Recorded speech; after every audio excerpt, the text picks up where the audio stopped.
After finishing washing his mother's hands, the young man calmly washed all the remaining clothes from her. That night, the young man spent a long talk with his mother. The next morning, the young man went to the company manager's office with tears in his eyes. The manager asked him, "Can you tell me what you did and what you learned at home yesterday?" The young man replied, "I washed my mother's hands and I also washed all the remaining clothes from her." The manager asked him about his feelings of honesty and trust, and the young man replied, "First, I realized the meaning of gratitude. Without my mother and her sacrifice, I would not be the excelling I am now. Second, by doing the same work she used to do, I realized how hard and tiring it is to do some work. Third, I realized the importance and value of family."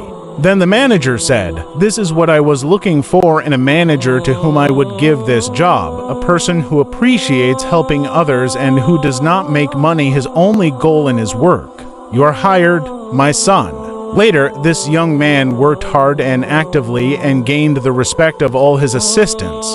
All employees worked diligently as a team, and the company achieved great success. Lesson: a child who is protected, pampered, and accustomed to getting everything he wants grows up with an entitlement mentality and puts himself and his desires before everything else. He will grow up ignorant of his parents' efforts, and when he gets involved in the work and job sector, he expects everyone to listen to him.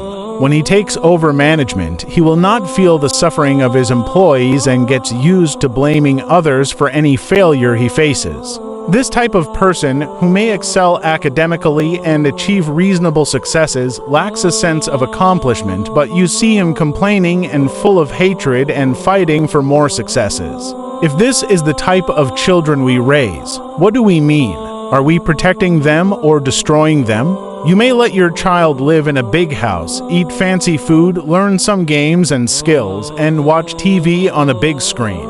But when you mow the lawn, please let him try it too. When he's done eating, let him wash his plate with his siblings. Not because their mother can't do it, but because you want to love your children in the right way. Because you want them to realize that, despite their parents' wealth, one day their hair will turn gray just like that young man's mother did. More importantly, let your children learn gratitude, experience the hardship of work, and realize the importance of working with others so that everyone can enjoy the accomplishment.